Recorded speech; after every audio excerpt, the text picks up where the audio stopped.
বিমান দুর্ঘটনার 4 দিন পার হলেও এখনও স্বাভাবিক হয়নি মাইলস্টোন স্কুল অ্যান্ড কলেজের পরিবেশ। শুরু হয়নি শিক্ষা কার্যক্রম। দুর্ঘটনার রেশ কাটিয়ে উঠতে না পারায় রোববার ও সোমবার শিক্ষা প্রতিষ্ঠানটি ছুটি ঘোষণা করেছে কর্তৃপক্ষ। প্রতিষ্ঠানটির প্রিন্সিপাল জানান, দুর্ঘটনার পর শিক্ষার্থীরা এখনও মানসিকভাবে বিপর্যস্ত। দ্রুত কাউন্সেলিংয়ের ব্যবস্থা করা হবে। সে পর্যন্ত অভিভাবকদের সঙ্গে নিয়মিত যোগাযোগ রাখছেন শিক্ষকরা। মিফতা গালিবের রিপোর্ট। এ যেন গাজার বুকে জায়ানবাদীদের বিমান হামলায় বিধ্বস্ত কোনো স্থাপনা।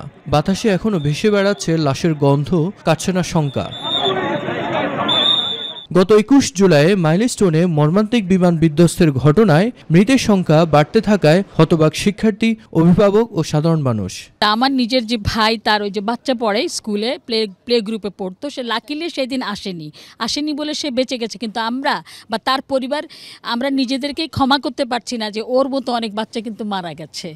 দেখে তো অনেক খারাপই লাগছে, দেখার মতন অনেক কষ্ট লাগছে। মাস্টাররা যাইয়া পরে যে গ্রিল কাটতে ও করে বার করছে, ওই ব্যথা পাইছে 2 কানে, গালে। তার মার বাচ্চা গেছে, সে বসতেছে কত কষ্ট, কেমন কষ্ট। আমরা একজন মা, আমাদেরও কষ্ট লাগতেছে। করেছেন সেদিনের মর্মান্তিক ঘটনার স্মৃতিচারণ। অন্যের স্বজন হারানোর বেদনায় স্তব্ধ এসব মানুষ।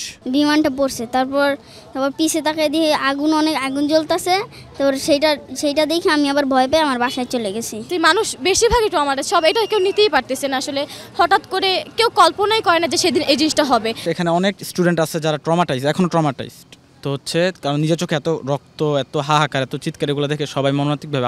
ভাইস্তা ও হচ্ছে ক্লাস 4-এ পড়ে, তো ও হালকা ব্যথা পেয়েছে, বাসায় আছে। এখন হচ্ছে আজকে ব্যাগ নিতে আসতে বলছিল, এই জন্য আসা। এদিকে রবিবার প্রতিষ্ঠানে পাঠদান চলার কথা থাকলেও শিক্ষার্থী এবং অভিভাবকদের মানসিক স্বাস্থ্যের কথা বিবেচনা করে ছুটি বাড়িয়েছে মাইলস্টোন কর্তৃপক্ষ। স্বজন হারানোর এমন মর্মান্তিক দৃশ্যপট মানবিক জীবনে ফিরে আসবে না বলে প্রত্যাশা সবার। স্কুলের বাচ্চারা যেখানে তারা সবচেয়ে নিরাপদ বোধ করে, তারা আনন্দে মাতোয়ারা থাকে। আমরা দেখছি অনেকে হেলান দিয়ে স্কুলে বন্ধুদের সাথে গল্প করতেছে, 1 সেকেন্ড আগেও জানে না যে এত বড় বিপদ তাদের উপরে এসে পড়ে যাচ্ছে। আমরা সত্যিই ব্যথিত, গোটা জাতি ব্যথিত। উঁচু ক্রেন আমাদের না থাকলে সেগুলো নিয়ে আসা দরকার, স্পেশালাইজড হেলিকপ্টার আনা দরকার। কোনো জায়গায় আগুন লাগলে পরে কিভাবে তাড়াতাড়ি নেভানো যায়। Mifta Galib, My TV, Dhaka. Milestone school and কলেজে বিমান বিধ্বস্তের ঘটনায় আরও 2 জনের মৃত্যু হয়েছে। এর মধ্যে একজন 7ম শ্রেণীর শিক্ষার্থী জারিফ এবং আরেকজন স্কুল সহকারী মাসুমা। স্বাস্থ্য বিভাগের হিসাবে পর্যন্ত বিমান বিধ্বস্তের ঘটনায় মৃতের সংখ্যা দাঁড়ালো 35 জনে। এক ব্রিফিংয়ে জাতীয় বার্ন অ্যান্ড প্লাস্টিক সার্জারি ইনস্টিটিউটের ভারপ্রাপ্ত পরিচালক ডাক্তার নাসির উদ্দিন এসব তথ্য জানান। বর্তমানে বার্ন ইনস্টিটিউটে 36 জন ভর্তি রয়েছেন জানিয়ে তিনি বলেন, এর মধ্যে 4 জনের অবস্থা সংকটাপন্ন এবং গুরুতর অবস্থা 9 জনের। রোগীকে আমরা আজকে হারিয়েছি। আমাদের মাল্টিডিসিপ্লিনারি বোর্ড সহ বিদেশি যে ডাক্তাররা আসছে তাদের সহ সকালবেলায় আমরা বসেছিলাম, বসে একেবারে ইনানিমাস, মানে ডিসিশনের মধ্যে কোনো পার্থক্য নেই। আমরা ডিসিশনগুলো নিয়েছি, ডিসিশনগুলো নেওয়ার পরে আমরা আসলে আমাদের কার্যক্রমগুলো শুরু করেছি। কয়েকজনকে বিদেশ থেকে ভাড়া করে এনে দেশ চালানো যায় কি না এমন প্রশ্ন তুলেছেন বিএনপি মহাসচিব মির্জা ফখরুল ইসলাম আলমগীর। বলেন, কিছু কিছু রাজনৈতিক দল পিআর পদ্ধতিতে নির্বাচনের কথা বলছে, কিন্তু তারা নিজেরাই জানে না আসলে পিআর পদ্ধতিটি কি। দুপুরে জাতীয় প্রেসক্লাবে জিয়া পরিষদ আয়োজিত এক আলোচনা সভায় তিনি এসব কথা বলেন। ইলিয়াস মাতবর জানাচ্ছেন বিস্তারিত। দুপুরে জাতীয় প্রেস ক্লাবে জিয়া পরিষদ আয়োজিত ফ্যাসিস্ট খুনি হাসিনার পতন ও জুলাই বিপ্লবের বর্ষপূর্তি উপলক্ষে প্রত্যাশা ও প্রাপ্তি শীর্ষক আলোচনা সভা অনুষ্ঠিত হয়। সভায় সংখ্যানুপাতিক নির্বাচন পদ্ধতি নিয়ে কথা বলেন বিএনপি মহাসচিব মির্জা ফখরুল ইসলাম আলমগীর। বলেন, পিআর পদ্ধতিতে ভোট হলে জনগণ তাদের পছন্দসই নেতা নির্বাচনের সুযোগ থেকে বঞ্চিত হবে। জনগণ ভোট দেবে, যে দলটি সবচেয়ে বেশি ভোট পাবে তারা তাদের নমিনেশন দেবে পার্লামেন্টে যাওয়ার জন্য। এতে করে আমাদের দেশের সাধারণ মানুষ যারা তাদের এলাকাতে একজন নেতা চায়, প্রতিনিধি চায়, তার কাজগুলো করার জন্য সে একজন নেতৃত্ব খোঁজে, সেটা কোনো মতেই সম্ভব হবে না। মির্জা ফখরুল বলেন, বিদেশ থেকে ভাড়া করা ব্যক্তিদের দিয়ে দেশ চালানো যায় না, প্রয়োজন নির্বাচিত সরকারের। নির্বাচন না হলে আমি প্রতিনিধি নির্বাচন করব কি করে? আর প্রতিনিধি নির্বাচিত না হলে সে পার্লামেন্টে যাবে কি করে? পার্লামেন্টে না গেলে জনগণের শাসনটা প্রতিষ্ঠিত হবে কোত্থেকে? কয়েকজন ব্যক্তিকে দেশ বিদেশ থেকে ভাড়া করে নিয়ে এসে কি দেশ চালানো যায়? এর আগে রাজধানীর সিরডাপ মিলনায়তনে এক অনুষ্ঠানে বিএনপি মহাসচিব বলেন, বিলম্ব না করে গণতান্ত্রিক প্রক্রিয়ার দিকে যেতে হবে। বিএনপি গণতন্ত্রে বিশ্বাস করে বলেই যৌক্তিক নির্বাচন চায়। এই গণতান্ত্রিক প্রক্রিয়াটাকে চলতে দিতে হবে এবং আমার মনে হয় যে বিলম্ব না করে অতি দ্রুত ওই প্রক্রিয়াতেই আমাদের যাওয়া তা বোধহয় সবচেয়ে বেশি সমীচীন। এ সময় বর্তমান রাষ্ট্র কাঠামো আর অর্থনৈতিক কাঠামোর গুণগত পরিবর্তন দরকার বলেও উল্লেখ করেন বিএনপি মহাসচিব মির্জা ফখরুল ইসলাম আলমগীর। রাজনৈতিক দল ইলিয়াস মাতবর, মাই টিভি, ঢাকা। পুলিশ হত্যার দায়ে এনসিপির ওপর চাপানোর চেষ্টা চলছে বলে অভিযোগ করেছেন এনসিপির আহ্বায়ক নাহিদ ইসলাম। তিনি বলেন, ৭২-এর সংবিধান পুনঃপ্রতিষ্ঠার চক্রান্ত রুখে দেয়া হবে। দুপুরে মৌলভীবাজারে জুলাই পদযাত্রা পরবর্তী পথসভায় তিনি এসব কথা বলেন। এর আগে সকাল 10:30 থেকে এনসিপি বৈষম্য বিরোধী ছাত্র আন্দোলনের ব্যানারে জেলার 7 উপজেলা সহ বিভিন্ন ইউনিটের নেতাকর্মীরা মিছিল সহকারে শহরের কেন্দ্রীয় শহীদ মিনারে যোগ দেন। সকাল 11:30টার দিকে শহরের কেন্দ্রীয় শহীদ মিনার থেকে পদযাত্রা শুরু করে Kusumbag, central road, Choumohani point, কোর্টবাদ রোড, শাহ মোস্তফা রোড হয়ে পুনরায় বেরির পার পয়েন্টে এসে পথসভা অনুষ্ঠিত হয়। ৭২-এর সংবিধান ছিল বাংলাদেশের মুক্তিযুদ্ধকে, বাংলাদেশের স্বাধীনতা সংগ্রামের আকাঙ্ক্ষাকে নষ্ট করে দিয়ে মুজিববাদী সংবিধান প্রতিষ্ঠা করার চক্রান্ত। আমরা সেই চক্রান্তের ভিতরে গত ৫৪ বছর ছিলাম, কিন্তু জুলাই গণ অভ্যুত্থানের মাধ্যমে আমরা সেই চক্রান্ত থেকে বের হতে চাই। দ্রুততম সময়ের মধ্যে মৌলিক প্রয়োজনীয় সংস্কার সম্পন্ন করে আগামী 15 ফেব্রুয়ারির মধ্যে ত্রয়োদশ জাতীয় সংসদ নির্বাচনের সুনির্দিষ্ট তারিখ ঘোষণার দাবি জানিয়েছে খেলাফত মজলিস। একই সঙ্গে অবাধ, সুষ্ঠু ও নিরপেক্ষ নির্বাচনের জন্য লেভেল প্লেইং ফিল্ড নিশ্চিত করারও দাবি জানানো হয় দলটির পক্ষ থেকে। দুপুরে ইঞ্জিনিয়ার্স ইনস্টিটিউশন মিলনায়তনে দেশের বর্তমান রাজনৈতিক পরিস্থিতি এবং ত্রয়োদশ জাতীয় সংসদ নির্বাচন প্রসঙ্গে আয়োজিত এক প্রেস ব্রিফিংয়ে এ দাবি জানান দলের মহাসচিব ডক্টর আহমদ আব্দুল কাদের। অনুষ্ঠানে দলটির পক্ষ থেকে আগামী 5 আগস্টের মধ্যে জুলাই সনদ ঘোষণা এবং আগামী আওয়ামী লীগ সরকারের আমলে সংঘটিত গুম, খুন, গণহত্যা ও অপকর্মের দ্রুত বিচারের দাবি জানানো হয়। ইসলাম কায়েম হলে, ইসলামের রাষ্ট্র হলে পরে জনগণ সবচেয়ে কল্যাণ লাভ করতে পারবে, শান্তি থাকতে পারবে, দেশ এগিয়ে যাবে, সমৃদ্ধি লাভ করবে। তখন এক সময় জনগণের মধ্যে আকাঙ্ক্ষা তৈরি হবে যে পূর্ণাঙ্গ ইসলাম কায়েম করার জন্য আমাদের রাস্তা নামা প্রয়োজন, দাবি করা প্রয়োজন। যদি জনগণ সবাই দাবি করে বা বেশিরভাগ দাবি করে, তখন অটোমেটিক্যালি একটা আন্দোলনে পরিণত হবে। আগামী কয়েকদিনের মধ্যে নির্বাচনের দিনক্ষণ ঘোষণা করবেন প্রধান উপদেষ্টা ডক্টর মোহাম্মদ ইউনূস, এমন তথ্য জানিয়েছেন বিভিন্ন রাজনৈতিক দলের নেতারা। যমুনায় প্রধান উপদেষ্টার সাথে বৈঠক শেষে সাংবাদিকদের এসব কথা জানান তারা। এদিকে প্রধান উপদেষ্টার কার্যালয় থেকে প্রেরিত সংবাদ বিজ্ঞপ্তিতে নির্বাচন ভণ্ডুলের অপচেষ্টা রুখে দিতে সবাইকে ঐক্যবদ্ধ থাকার আহ্বান জানিয়েছেন ডক্টর মোহাম্মদ ইউনূস। রিপোর্ট করছেন ইউসুফ আলী। 12 দলীয় জোট জাতীয় গণফ্রন্ট, এনডিএম, নেজামে ইসলাম পার্টি, বাংলাদেশ খেলাফত মজলিস, এনপিপি, জাতীয় দল, বাংলাদেশ জাসদ, জাকের পার্টি, ইসলামী Oikyajote, Bhasani Jonoshakti party, Bangladesh labour party, Jasad, মার্ক্সবাদী ও জমিয়তে উলামায়ে ইসলামের সাথে যমুনায় বৈঠক করেন প্রধান উপদেষ্টা ডক্টর মোহাম্মদ ইউনূস। বৈঠক শেষে 14টি দলের শীর্ষ নেতারা বলেন, দেশের রাজনৈতিক পরিস্থিতি থেকে উত্তরণে করণীয় নিয়ে আলোচনা করতে বৈঠকের আয়োজন করা হয়েছে।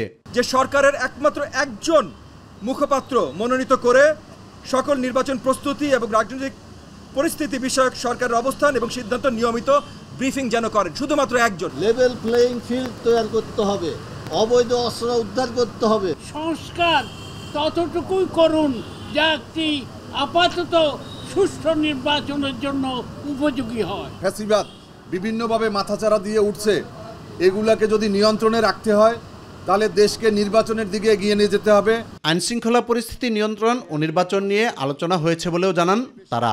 আমরা স্বল্প সময়ের মধ্যে নির্বাচনের দিকে অগ্রসর হতে চাই। মাননীয় প্রধান উপদেষ্টা বলেছেন সর্বমহলে গ্রহণযোগ্য একটি নির্বাচনের দিকে অগ্রসর হতে চাই। উনি বলেছেন ইনশাআল্লাহ আমরা অতি তাড়াতাড়ি নির্বাচনের ডেট ঘোষণা করব।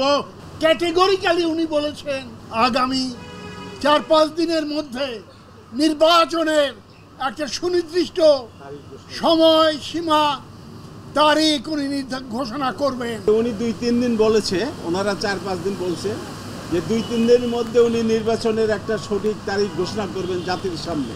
বর্তমান দেশের আইন শৃঙ্খলা পরিস্থিতির বিষয়ে আমাদের উদ্বেগ এবং উৎকণ্ঠার কথা জানিয়েছি এবং আগামী নির্বাচন অবধি দেশের আইন শৃঙ্খলা পরিস্থিতি সম্পূর্ণ সরকারের নিয়ন্ত্রণে থাকবে সেই প্রত্যাশা আমরা ব্যক্ত করেছি। এদিকে এক সংবাদ বিজ্ঞপ্তিতে জানানো হয় সুষ্ঠু নির্বাচনের লক্ষ্যে সবাইকে এক হয়ে কাজ করার আহ্বান জানিয়েছেন প্রধান উপদেষ্টা ডক্টর মোহাম্মদ ইউনূস। ইউসুফ আলী, মাই টিভি, ঢাকা। নির্বাচন সুষ্ঠুভাবে সম্পন্ন করতে লুট হওয়া সকল অস্ত্রসহ সারা দেশ থেকে অস্ত্র উদ্ধার তৎপর অব্যাহত রয়েছে বলে জানিয়েছেন স্বরাষ্ট্র উপদেষ্টা লেফটেন্যান্ট জেনারেল অবসরপ্রাপ্ত জাহাঙ্গীর আলম চৌধুরী। আর প্রধান উপদেষ্টা প্রেস সচিব শফিকুল আলম বলেন, শনাক্তকৃত গণহত্যাকারীদের কোনো ছাড় দেবে না অন্তর্বর্তী সরকার। দুটি আলাদা অনুষ্ঠানে তারা এসব কথা বলেন। আবু সাইদ অপুর রিপোর্ট। নারায়ণগঞ্জ পুলিশ লাইন্সের বিভিন্ন অবকাঠামো পরিদর্শনে যান স্বরাষ্ট্র উপদেষ্টা লেফটেন্যান্ট জেনারেল জাহাঙ্গীর আলম চৌধুরী। পরিদর্শন শেষে তিনি সাংবাদিকদের বলেন, কিছু দুষ্কৃতিকারী রয়েছে যারা দেশকে অস্থিতিশীল করতে চায়। আগামী নির্বাচন সুষ্ঠুভাবে সম্পন্ন করতে লুট ও অস্ত্র উদ্ধার তৎপরতা অব্যাহত রয়েছে। অনেকে নিজেদের স্বার্থ সিদ্ধির জন্য অনেকে কিন্তু কিছু নিরীহ লোকের নাম দিয়ে দিছে, এই জন্য কিন্তু সময়টা বেশি লাগে।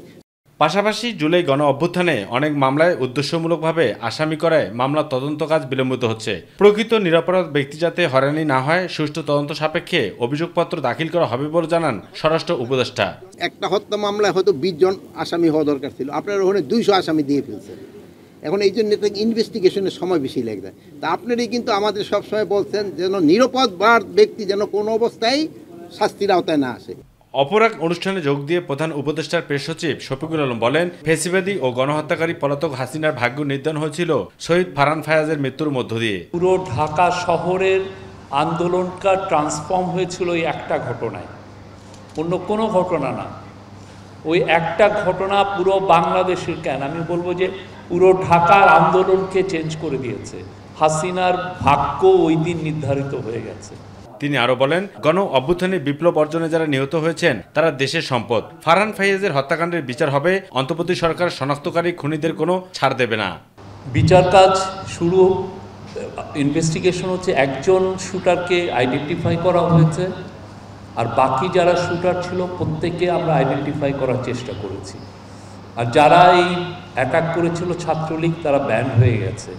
অনেকে তাদের ফিরে আসার স্বপ্ন দেখেন, কিন্তু ফারহান ফাইয়াজরা যতদিন আমাদের সাথে আছেন এরা জীবনে ফিরবে না। আবু সেদপু, মাই টিভি, ঢাকা। নির্বাচন ঘিরে সোশ্যাল মিডিয়ায় ভুয়া তথ্য ও এআই এর অপব্যবহার রোধে নির্বাচন কমিশন কাজ করছে বলে জানিয়েছেন সিসিএএমএম নাসির উদ্দিন। সকালে ত্রয়োদশ জাতীয় সংসদ নির্বাচন উপলক্ষে খুলনায় সাংবাদিকদের সাথে মত বিনিময়কালে একথা বলেন তিনি। এ সময় সিইসি বলেন, নির্বাচন ঘিরে ভুয়া নানা তথ্য ও গুজব ছড়ানো হচ্ছে। এসব প্রতিরোধে বিশেষজ্ঞদের সাথে সমন্বয় করে কমিশন কাজ করছে। তিনি আরও বলেন, নির্বাচন ব্যবস্থার ওপর মানুষের আস্থা ফিরিয়ে আনাই বর্তমানে কমিশনের বড় চ্যালেঞ্জ। জনগণকে ভোট কেন্দ্রমুখী করতেও চেষ্টা চলছে বলে জানান সিইসি।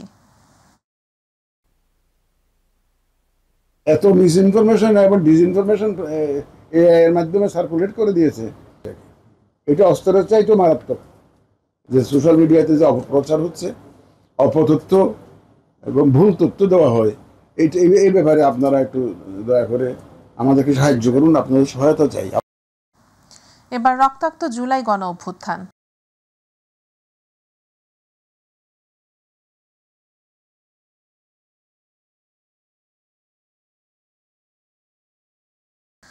পানি লাগবে, পানি, মুগ্ধের সেই পানি বিলানো, আবু সাইদের আত্মত্যাগের মুহূর্ত, রক্তাক্ত 36 জুলাই, স্বাধীন গণভবন সহ জুলাই, গণ অভ্যুত্থানে উল্লেখযোগ্য মুহূর্তগুলো রাজধানী সহ সারা দেশের শহরের দেয়ালগুলোতে ফুটে উঠেছে। বিভিন্ন শিক্ষা প্রতিষ্ঠানের শিক্ষার্থীরা রং তুলি ও ব্রাশের আঁচড়ে রাঙিয়ে তুলেছেন গণ অভ্যুত্থানের চেতনা জাগানিয়া প্রেক্ষাপটগুলো, যা ইতিহাসের পাতায় লেখা থাকবে স্বর্ণাক্ষরে। তাপস চন্দ্র দাসের ক্যামেরায় আবু সাইদপুর আরেকটি রিপোর্ট।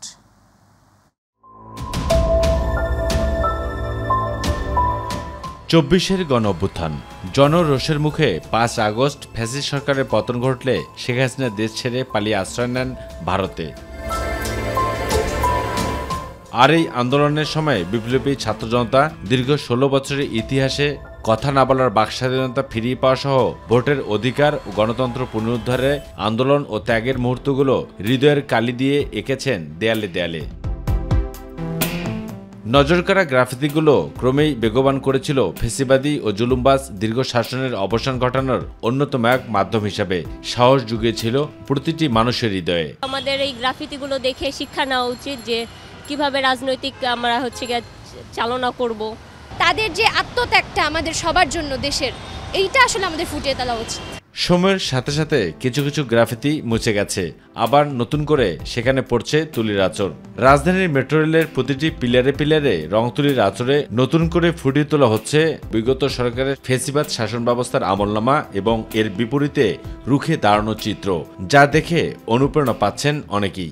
ফেসিবাদী সরকার কি করছে না করছে এগুলো আমরা দেখতেছি, বা পিলার মধ্যে সবার একটা নজর পড়তেছে। যারা পরবর্তীতে আসবে তারা যাতে আগের মতো আর ফ্যাসিস্ট অথবা আগের সরকারের মতো কখনো যাতে আচরণ না করে, হ্যাঁ, এটাই আমাদের আর কি মনে করে দেওয়া। এই চিত্রগুলো তারই প্রতিচ্ছবি। প্রতিটি গ্রাফিতে ফুটে উঠেছে প্রতিবাদ, অন্যায়, অবিচার, জুলুম, আয়নাঘর সহ রক্তাক্ত ৩৬ জুলের ইতিহাস। ২৪-এর গণ অভ্যুত্থানের চেতনাকে কাজে লাগিয়ে যাতে করে তরুণ প্রজন্মরা এসব গ্রাফিতির মাধ্যমে নিজেকে যেমন সংশোধন করতে পারে, তেমনি আগামীতে যারা রাজনীতিতে অংশগ্রহণ করবে তারা যেন এ থেকে শিক্ষা নিয়ে দেশ ও জাতির কল্যাণে এগিয়ে আসে, এমনটা প্রত্যাশা ছিল সবার মুখে মুখে, যাতে করে আর কোনো ফেসিবাদের ঠাঁই এই বাংলা মাটিতে কখনো পুনর্জন্ম না হয়। কারওয়ান বাজার থেকে আবু সাইদপুর, মাই টিভি, ঢাকা। বঙ্গোপসাগরে সৃষ্ট নিম্নচাপের কারণে উত্তাল হয়ে উঠেছে সাগর। এ পরিস্থিতিতে দেশের ১৫ জেলা সহ উপকূলীয় জেলাগুলোতে ১ থেকে ৩ ফুট উচ্চতার জলোচ্ছ্বাসের আশঙ্কা তৈরি হয়েছে। এক বিশেষ বিজ্ঞপ্তিতে তথ্য জানায় আবহাওয়া অধিদপ্তর। এ অবস্থায় চট্টগ্রাম, কক্সবাজার, মোংলা ও পায়রা সমুদ্র বন্দরকে ৩ নম্বর স্থানীয় সতর্ক সংকেত দেখিয়ে যেতে বলা হয়েছে। ঢেউয়ের তোড়ে টেকনাফ ও কুয়াকাটায় ভেঙে গেছে মেরিন ড্রাইভের বেশ কিছু অংশ। সৃষ্ট জলোচ্ছ্বাসে ইতোমধ্যেই উপকূলের প্লাবিত এলাকার মানুষদেরকে দুর্ভোগ পোহাতে হচ্ছে। পটুয়াখালীর কুয়াকাটাতেও ঢেউয়ের তোড়ে ভেঙেছে মেরিন ড্রাইভের বেশ কিছু অংশ। বৃষ্টি আর জোয়ারের পানিতে প্লাবিত হয়েছে নোয়াখালী, হাতিয়া নিম্নাঞ্চল। জেলা সদর সহ বিভিন্ন উপজেলার নিচু এলাকায় বৃষ্টিতে তৈরি হয় জলাবদ্ধতা।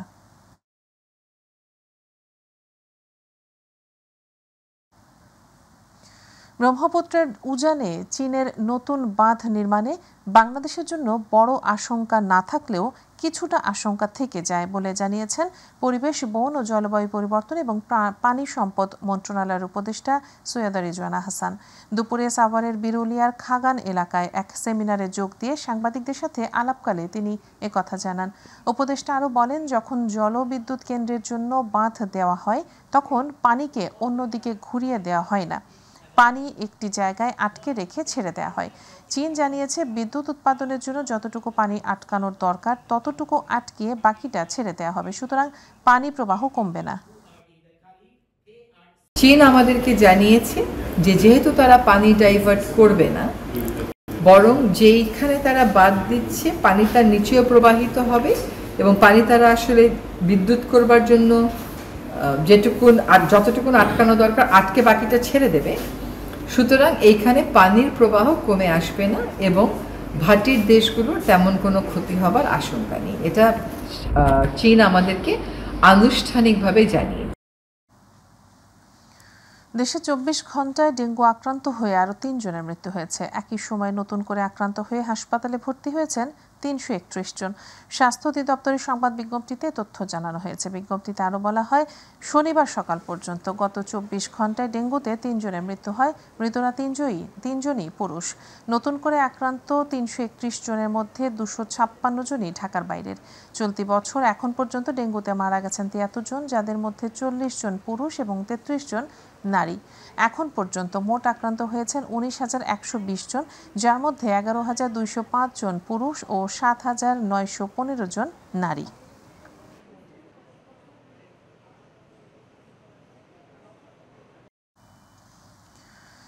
শুটিং কার্যক্রম বন্ধে হাউস মালিকদের চিঠি দিয়েছে উত্তরা সেক্টর 4 কল্যাণ সমিতি। গত 20 জুলাই সমিতির সভাপতি ও সাধারণ সম্পাদক স্বাক্ষরিত চিঠিতে বলা হয়, শুটিংয়ের কারণে রাস্তায় জনসমাগম, যান চলাচলে বিঘ্ন এবং বাসিন্দাদের স্বাভাবিক জীবনযাত্রায় সমস্যা দেখা দিচ্ছে। এমন প্রেক্ষাপটে চিঠিতে হাউসের মালিকদের শুটিং হাউস হিসেবে বাড়ি ভাড়া না দেওয়ারও আহ্বান জানানো হয়। বলা হয়, আবাসিক এলাকায় এ ধরনের বাণিজ্যিক কার্যক্রম নীতিমালার পরিপন্থী। জাহিদ আহমেদ বাবুর রিপোর্ট। 80-90 দশকের রাজধানীর উত্তরা ছিল একটি শান্ত, সবুজ এবং তুলনামূলকভাবে কম জনবহুল এলাকা। পরবর্তীতে উত্তরা পরিণত হয় একটি পরিকল্পিত আবাসিক এলাকাতে, যেখানে আধুনিকতার ছোঁয়ায় উত্তরা হয়ে ওঠে নাটক সিনেমার শুটিংয়ের অন্যতম প্রাণকেন্দ্র। যুগের পর যুগ সেই ধারাবাহিকতা অব্যাহত থাকার মধ্য দিয়ে হঠাৎই এক গভীর রাতে উত্তরা আবাসিক এলাকায় রাস্তায় দেখা দেয় এক বিশাল মশাল মিছিল। মধ্যরাতে এমন লাইটের আলো আর মশাল নিয়ে হেঁটে চলা স্লোগানকারীদের এমন হই হুল্লোড় আওয়াজে পুরো এলাকাবাসী যেন কম্পিত। গভীর রাতে এই মশাল মিছিল দেখে হয়তো অনেকের কাছেই মনে হতে পারে এটি কোনো রাজনৈতিক দলের, কিন্তু না, এটি একটি নাটকের ধারণকৃত চিত্র। এত রাতে নিস্তব্ধ শান্ত এই আবাসিক এলাকায় এমন মশাল মিছিলের চিত্র ধারণে সবাই যখন আতঙ্কিত, তখন এলাকাবাসীর অভিযোগের প্রেক্ষিতে শুটিং কার্যক্রম বন্ধে হাউস মালিকদের চিঠি দেয় উত্তরা কল্যাণ সমিতি। সমিতির সভাপতি অবসরপ্রাপ্ত মেজর আনিসুর রহমান জানান, উত্তরাবাসী শিল্প সংস্কৃতির বাইরে নয়। কোথাও শুটিং করতে পারবে না বা সাংস্কৃতিক কোনো অনুষ্ঠান করতে পারবে না, সেটা আমরা কখনো, এটা তো স্বাভাবিক, এটা চলমান প্রক্রিয়া করবেই। আর তাই আবাসিক এলাকায় শুটিং কার্যক্রম পরিচালনার ক্ষেত্রে একটি নিয়ম শৃঙ্খলা রক্ষায় হাউসগুলোকে দেওয়া হয়েছে একটি নির্দেশনামূলক চিঠি। শুটিংয়ের একটা অংশ হিসাবে তারা মিছিল করতেছে, তখন লোকজন আতঙ্কিত হয়ে যায়, কি রাত্রে কিসের মিছিল হচ্ছে, কিসেই হচ্ছে, মানুষের শান্তি শৃঙ্খলা বিঘ্নিত হচ্ছে। এখানে যারা বসবাসকারী আছেন তারা অনেকে এটা নিয়ে খুব উদ্বিগ্ন। এমনিতেই চলতি বছরে এসব শুটিং হাউসে কমে এসেছে নাটক সিনেমার শুটিং। তার উপর হঠাৎ করে শুটিং কার্যক্রম বন্ধ থাকায় কলাকুশলীদের কাছে এ যেন মরার উপর খাড়ার ঘা। এই যে কয়েক হাজার লোক যারা মিডিয়ার, লাইটের, ক্যামেরার কিংবা মেকআপের, এই মানুষগুলো কি করে খাবে? হাউসের ভিতরে শুটিং করা যাবে, কিন্তু রাস্তায় শুটিং করা যাবে না, পাবলিকের সমস্যা হয়। আগে যে পরিমাণ শুটিং হইতো সে 3 ভাগের 1 ভাগ হচ্ছে না। ডাইরেক্টর গিল, প্রোডিউসার গিল, শিল্পী সমিতি এটা সলভ করার জন্য ওরা অলরেডি চেষ্টা করে ফেলতেছে। এত কিছুর পরও বাঙালি ঐতিহ্য ও সংস্কৃতি ধরে রাখতে উত্তরার বেশ কয়েকটি শুটিং হাউসের সামনে থেমে নেই নাটকের শুটিং। আবাসিক এলাকায় শুটিং কার্যক্রম কোনোভাবেই কাম্য নয় উল্লেখ করে এ প্রজন্মের অভিনয় শিল্পী, কলাকুশলীরা জানান, তাদের জন্য শুটিং জোন নির্মাণ করা গেলে দূর হবে আবাসিক এলাকায় শুটিং জনিত সকল সমস্যা। আমার কাজ করতে গিয়ে যদি মানুষের ক্ষতি করি, তাহলে সেটা তো আমার বেসিক জায়গাতে গন্ডগোল হয়ে গেছে। সো ওটা আমি চাই না করতে। সো আমাদের যেহেতু কোনো স্পেস নাই, এই জন্য মাঝে মাঝে আমাদের উত্তর আসতে হয়। এটা সবসময় আমাদের সমস্যা করেই করতে হচ্ছে। আমরাও চাই যে একটা ফিল্ম সিটি হোক, একটা নাটকের স্থান হোক, যেটা আমাদের শহর থেকে বাইরে। তারা জানান, বাঙালি সংস্কৃতির ঐতিহ্য ধরে রাখতে একটি আদর্শ মানের নাটক সিনেমা শুটিং জোন এখন সময়ের দাবি। জাহিদ আহমেদ বাবু, মাই টিভি, ঢাকা। উৎসবমুখর পরিবেশে রাজশাহী বিশ্ববিদ্যালয় অ্যালামনি অ্যাসোসিয়েশন 2025 নির্বাচন অনুষ্ঠিত হয়েছে। সকাল থেকে ভোট গ্রহণ শুরু হয়ে চলে বিকেল 4টা পর্যন্ত। রাজশাহী বিশ্ববিদ্যালয় ছাড়াও ভোটারদের সুবিধার্থে ঢাকা বিশ্ববিদ্যালয় শরীরচর্চা কেন্দ্রে একটি ভোট কেন্দ্র রাখা হয়। যে ভোটাররা রাজধানীতে বসবাস করেন তারা এখানে ভোট প্রদান করেন। 2টি কেন্দ্রে ভোটার রয়েছে 8,130 জন। নির্বাচনে সভাপতি নির্বাচিত হয়েছেন মাওলানা রফিকুল ইসলাম খান ও সাধারণ সম্পাদক নির্বাচিত হয়েছেন ডক্টর নিজামুদ্দিন এবং সহ সাধারণ সম্পাদক নির্বাচিত হয়েছেন মোহাম্মদ দেলাওয়ার হোসেন।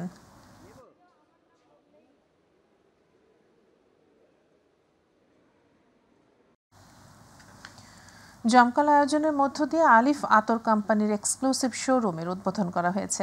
দুপুরে রাজধানীর মিটফোর্ড সংলগ্ন আরমানিটোলা এলাকার মক্কা টাওয়ারে বাংলাদেশের জনপ্রিয় আতর সুগন্ধি ব্র্যান্ডের প্রথম অত্যাধুনিক শোরুমের যাত্রা শুরু করে। 2008 সালে আলিফ আতর যাত্রা শুরু করে, তবে আতরটি খুব অল্প সময়ের মধ্যে ব্যাপক জনপ্রিয়তা অর্জন করে বলে জানান প্রতিষ্ঠানটির ব্যবস্থাপনা পরিচালক মাওলানা মোহাম্মদ সাইফুল ইসলাম ও head of marketing Ibrahim Khalil, এবং বিশেষ অতিথি ছিলেন আল্লামা মাহফুজুল হক সাহেব ও মুফতি নুরুল আমিন পীর সাহেব খুলনা। এ সময় নামি দামি বিভিন্ন আতর প্রতিষ্ঠানের স্বনামধন্য ব্যবসায়ীরা উপস্থিত ছিলেন। আলিফ আতরের প্রতিটি ফোঁটায় আমরা মিশিয়েছি ঐতিহ্য, আধুনিকতা, যেটি ছড়িয়ে পড়ে হৃদয় থেকে হৃদয়ে, যা শুধুই একটি পণ্য নয়, একখণ্ড ভালোবাসা, সৌন্দর্য এবং আত্মিক পরিচয়ের প্রতীক। আমরা এই এক্সক্লুসিভ শোরুম উদ্বোধনের মধ্য দিয়ে আমাদের পুরো বাংলাদেশে প্ল্যানিং আছে যে মোস্ট প্রবাবলি ঢাকায় আমাদের 49টা শোরুম করার ইচ্ছা আছে আমাদের, এবং পুরো দেশে যত আতর প্রেমী আছে তাদের সহজলভ্য করার জন্য বিভিন্ন জায়গায় বিভিন্ন জেলায় আমাদের শোরুম করার চিন্তাভাবনা আছে। সেই লক্ষ্য যাত্রাটা এখন এটার মধ্য দিয়ে শুরু হলো। জানাবো প্রবাসের খবর।